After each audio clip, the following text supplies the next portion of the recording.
Great. Well, it's great to be here. I want to thank Claire and Wendy for inviting me and for gathering together this great collection of people. And I work at a building just a couple blocks from here, the MIT Media Lab. And in many ways, the MIT Media Lab has served as inspiration for a lot of the work that we do in our group within the Media Lab. So I was going to start by talking about some of the things that, in my mind, distinguish our approach to working and learning at the Media Lab. For those who don't know, this is the Media Lab building, just a couple blocks from here. And the Media Lab is now getting close to 30 years old, and it's probably best known for lots of innovations that have been unleashed in the world through the work at the Media Lab. So it's known for technological innovation, from electronic ink that you now use on your Kindle, to Guitar Hero, to Lego Mindstorms. So certain things for kids, but things for people of all ages. But although the Media Lab is often known best for its technological innovations, for me, what's most important about the lab is the work that goes on in the lab and the process that leads to these innovations. Because I think what's really important about the Media Lab is not the physical products that come out, but the process that goes into it. As we've talked about and thought about how it is that we can sustain an environment in the Media Lab that will be a hotbed for innovation and invention, we've thought about along several different dimensions. With my colleagues, Natalie Rusk and Philip Schmidt, over the past year, we've been talking about the creative learning approach of the Media Lab, and we sometimes describe it in terms of four words beginning with the letter P. The first one is projects. That the Media Lab is full of people working on projects. You don't see people spending a lot of time sitting in lecture halls taking notes while someone's lecturing. People are constantly making things at the Media Lab. It's a place for creating and making. And that's not good just as a technology lab. That makes it good as a learning lab as well. Because we know that the best learning goes on when you're engaged in designing and making projects. This is something that I was really influenced by my mentor, Seymour Papert, who really emphasized this idea of learning by making things while working on meaningful projects. But it's not just projects by yourself. It's working with peers. You walk through the Media Lab, you constantly see people working together. And we designed the building to encourage collaboration and sharing among people so that there'd be cross-fertilization. So people are always learning with and from one another as they collaborate on projects. It's also characterized by passion. We try to set it up as a place where people work on things that they care deeply about. So we know that people do their best learning and their best work when they work on things that they deeply care about. So we try to set up in a way that people can work on things that are personally meaningful to them. And we also set up as a playful environment. And when we think of play, we think of it in terms of constantly experimenting with new things, testing the boundaries, trying, taking risks. And this is what sort of the playful approach is. Now, of course, people use play in many different ways, but for us, play is all about experimenting, taking risks, trying things. And we think these 4 Ps lead to a creative learning environment that leads to the innovations that come out of a research lab like the Media Lab. But we think these ideas are too important just to be left at universities. So in our group, we take these same approaches that we use inside the Media Lab, and we try to see how can we bring these ideas into the world of kids. Because we think everyone should grow up having these same types of possibilities for becoming creative thinkers. We think that in today's world, nothing is more important than becoming a creative thinker. In a rapidly changing world, any specific facts or skills you learn aren't going to be the things that last the test of time. What's going to be important is being able to come up with creative solutions to unexpected situations. And these ideas of working on projects with peers in a passionate and playful way is what's going to prepare people as creative thinkers so they can really thrive in today's society. So we've worked on projects like with the Lego company on Lego Mindstorms and the Lego We Do robotics kits, which I think very much follow this spirit, where they're designed to let people work on playful projects in collaboration with one another. And I think that's one of the reasons we've seen these be successful in the world. In today's talk, I'm going to focus more on a project we've been working on over the past decade, Scratch. It is the project that enables kids to create their own interactive stories and games and animations and share their creations with one another. It grows out of a long tradition at the Media Lab, the logo programming language that was pioneered by Seymour Papert and Cynthia Solomon, who's here today, and many others over time. And Scratch builds on that long tradition to enable people to design and create their own interactive creations on the computer. If you haven't seen Scratch, let me show a brief video that gives you a sense of it. So to create projects in Scratch, you snap together graphical building blocks, much like snapping Lego bricks together. But rather than building structures, you're building behaviors. In this case, that program with the blocks is controlling the behaviors of the fish. So this is something that a child built, making a game where one fish is chasing another and eating it. And then after you make your project, you can click the share button, and you share your project online so where other people can go try out your project, and you can get feedback and comments from others. And I think that as we worked on Scratch, we thought very much in terms of these 4 Ps of how can we support projects, peers, passion, and play, because we saw those as the fundamental underpinnings to be able to provide young people with creative learning experiences. So I was going to focus on how we thought about those 4 Ps as we've designed Scratch and brought it out to the world over the last 6 or 7 years now. Scratch was launched to the world in 2007. And we'll start out with the first P. And actually, over that time, since 2007, young people have now shared more than 5 million projects on the Scratch website. So it's a very project-oriented environment. We just passed that milestone last weekend with the 5 millionth project.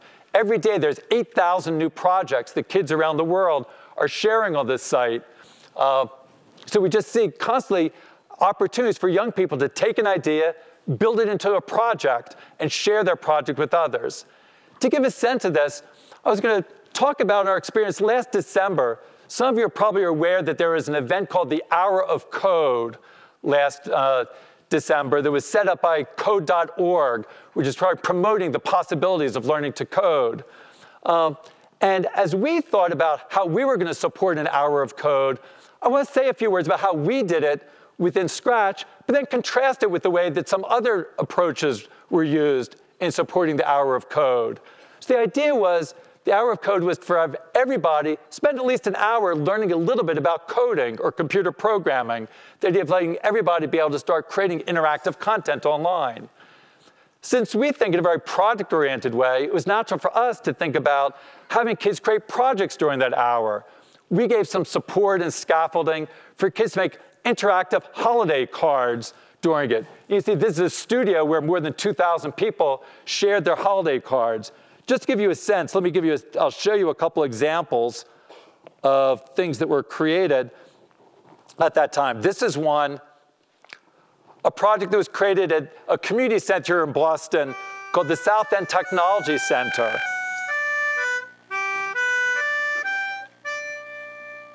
Make my wish come true. And I think from the beginning, we wanted Scratch to be very media rich. We know kids enjoy manipulating media. So we wanted them programming, not just programming a bunch of calculations, but programming media to come alive, personalizing and putting themselves into it. On the Scratch website, you can then see, if I click see inside, you can go in and see these are the scripts that were used for creating the project. I could even go in and modify the project, remix it, so you can always build on what other people are creating.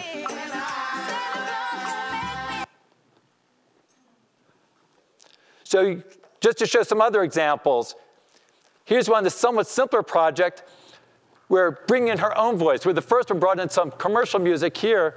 In this one, she starts singing her own Christmas song. Jingle bell, jingle bell, jingle bell rock. Jingle bells ring and jingle bells ring.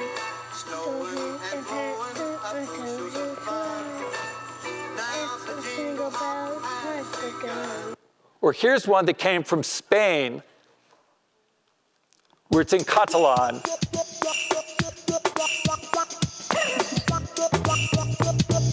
In fact, one thing we have in Scratch is I can go inside. I just switched all the blocks to Catalan. It's been translated to more than 50 languages. So this was done by, I think it was a 9-year-old I saw. They probably wrote it in Catalan, but then I could go and translate and see what the blocks are like in English.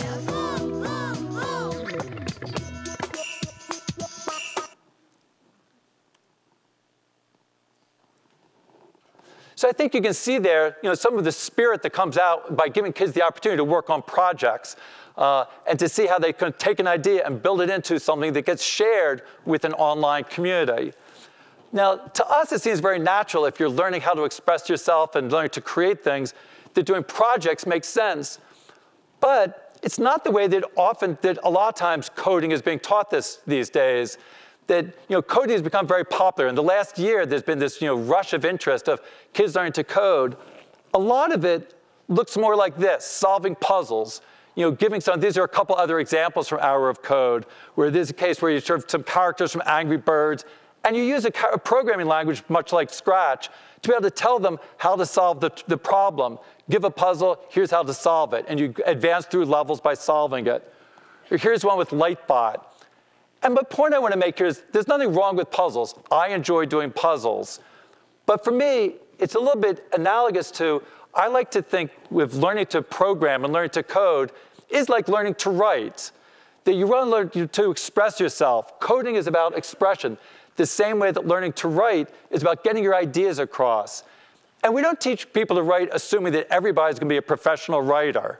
In fact, very few people become professional writers, but everyone should develop their voice, to be able to express themselves through writing, to be able to write a letter to a friend, to be able to write a story that they can share with someone else. Similarly with coding, we think it's a way that everybody, not just people who are going to grow up to become professional programmers, but everyone should be able to express themselves with coding.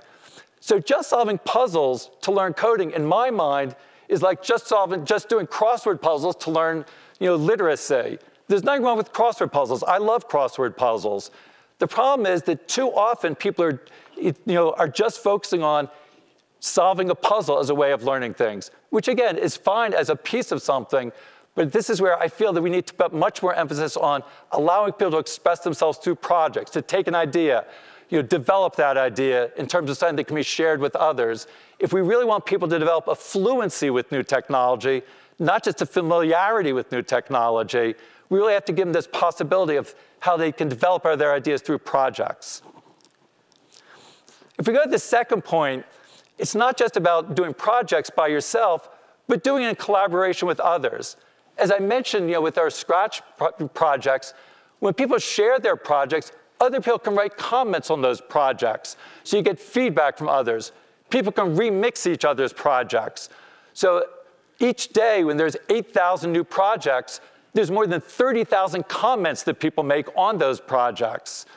Also, the remixing of the 5 million projects, more than 1.5 million of them are remixes, where people are revising and building upon what others have done. So people are building on each other, learning from one another within this community. We see that's where a lot of the richest learning happens. I've also really been struck recently, I was really taken by surprise of how much people are using Scratch in order to help other people learn. We'd assumed that we would make some tutorials on Scratch to help kids learn. We'd never imagined that kids would create thousands and thousands of tutorials to help one another learn. If you go to the Scratch website, you find studios or galleries that are full of, there's one called Tutorial Madness, that has dozens of tutorials that kids have made. It includes things like some tutorials about how to draw. So this is someone showing how they draw some of the anime characters that they use.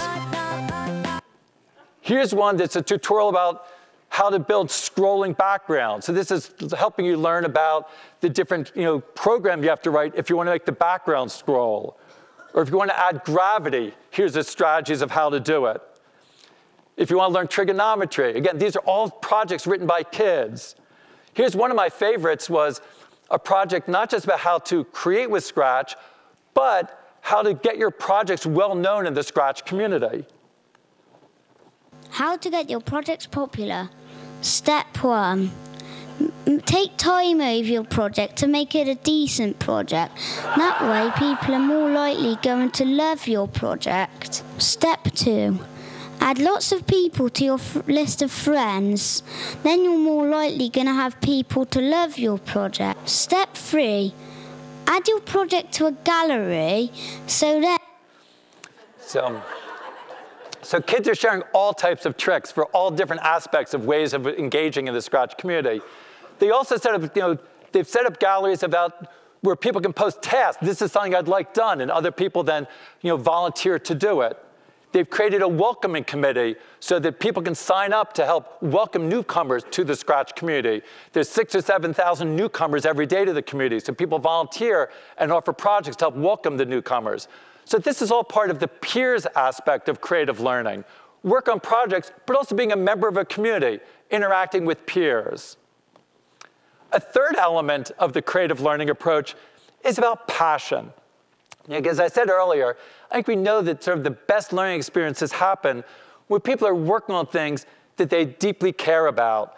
I think for us, one of the signs of an indicator that people are working on things that they care about and are passionate about in Scratch is the diversity of projects that we see. In fact, that's what I'm most proud of. It's not the number of projects, but the diversity. Because when I see the diversity, it shows that kids are able to work on things they really care about. Because kids care about many different things. And if you look on the Scratch website, you'll see some animated stories, interactive birthday cards, anime comic strips, virtual construction kits, recreations of classic video games, dress-up doll games, trigonometry tutorials, interactive artwork, science simulations. So these are all things created by kids around the world, all of them using the same Scratch language, but creating things that they care deeply about. And that passion is what drives them for doing more and learning more within the Scratch community. And again, we see this also happening as Scratch gets connected to the world. Kids do love things, and they love growing up in the world, so they also connect Scratch to the world. So not just doing something on the screen, we have a circuit board. This is using a light sensor. So as kids do things in the physical world, they control things on the screen. Or connecting up different robotics kits. This is using the Lego WeDo robotics kit, using a tilt sensor to control their driving game. So again, people have passions in the world that they want to bring onto the screen, so we want to connect to that world as well. After we go over a couple of things about script writing. Now, another aspect of passion is just how much kids care about what happens in the Scratch community. So I want to show one example that comes up. So that's how it works. In the Scratch community, one of the joys is that we have this, millions of kids all contributing. We also have millions of kids with opinions about what should be happening in the Scratch community. But that's an indicator of their passion. And for us, that's the best type of passion. You can generate some short-term interest by putting some licensed characters in there and saying, oh, they saw that, they want to go see this. Or you can give them some rewards or prizes or badges, and that will lead to some short-term passion.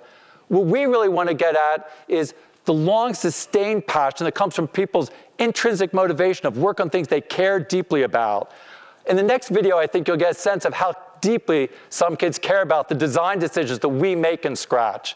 So we introduced a new version of Scratch last year, and we changed around the paint editor.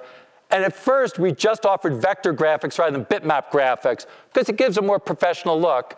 But some members of the community were quite passionate about this decision.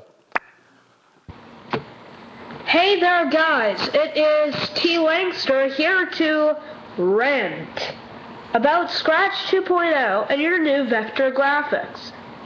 No, actually, not about the vector graphics. I like the vector graphics. They're a work in progress, but they're good. What I don't like is the fact that they're replacing bitmap. Really quickly, go on something called Google Images. All the images on there are basically bitmap. So how on earth do we edit those? With the new vector editor. Can you guys guess? No? Oh, well, here's the thing. You can't. You cannot. It's ridiculous that this is happening.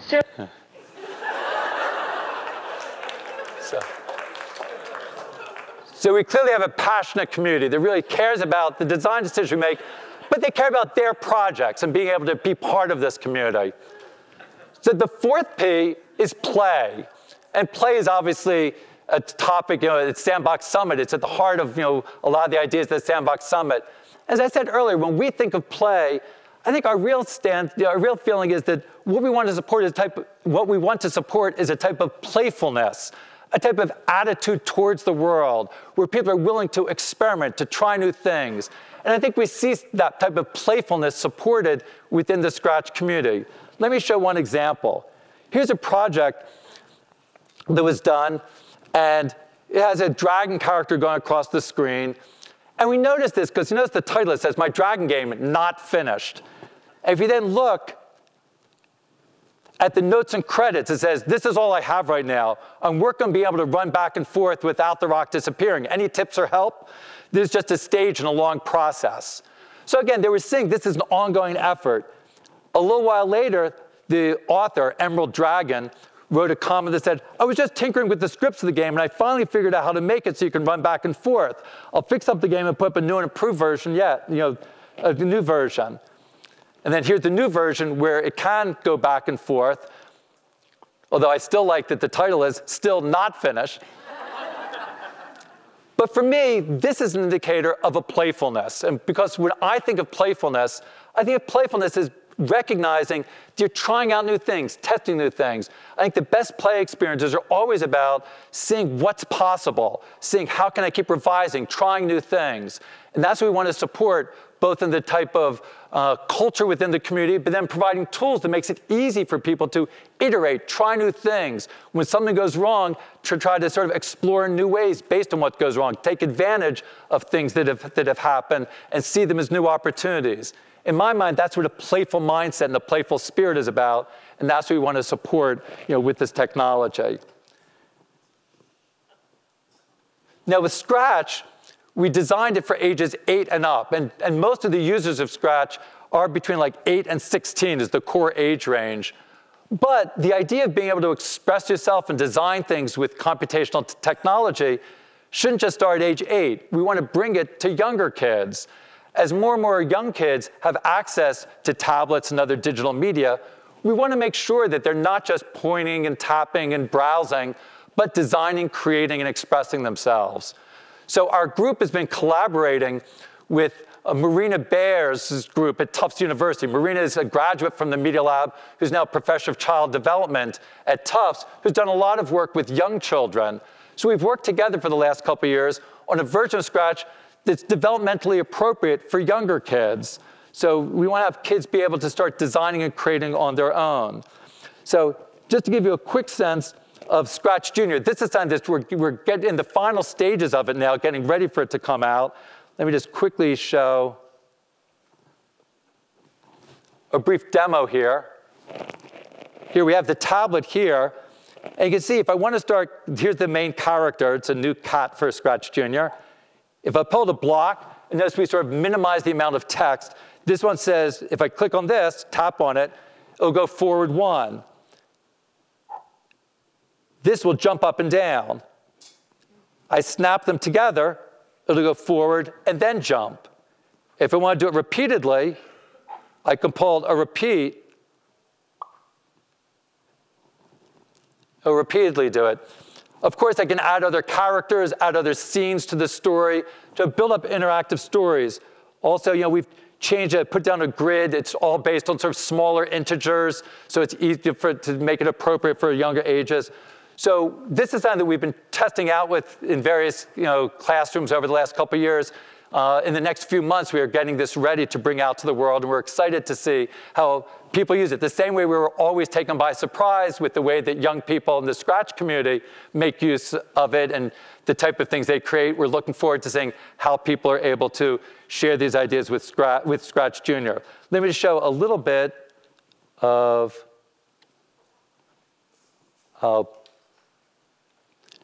briefly show just a little video about ScratchJr, so just get a little taste of kids using it.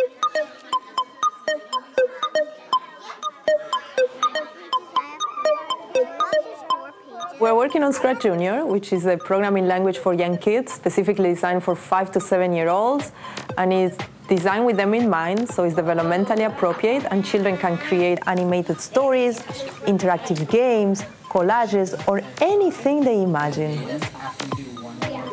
I like ScratchJr because there's so many programs that you could make. It's like you can make your own movie. You basically get to make your own game and do it yourself. So we're right now in the final stage of this.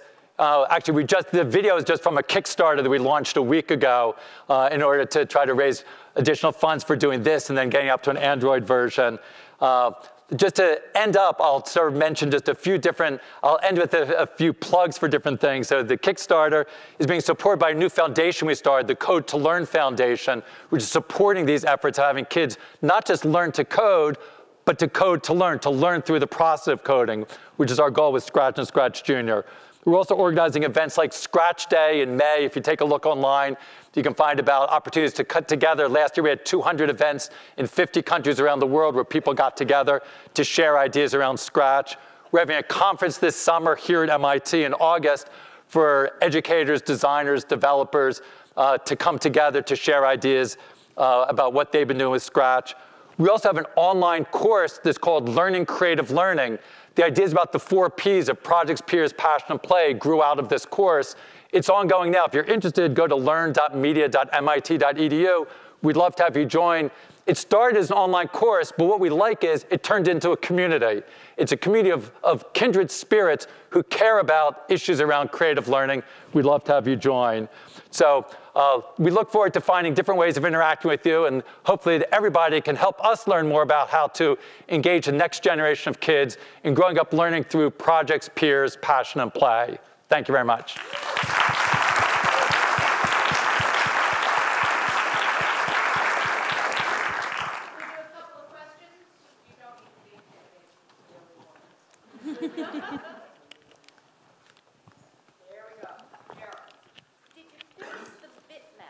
Yeah. So the question, if you didn't hear, it's about fixing the bitmap problem. We did take it seriously. So now in Scratch, the paint editor has both vector graphic and bitmap. So you can choose either one that you want and work on ways to get together. So it delayed us coming out. It caused us some extra headaches, but we think it was the right solution.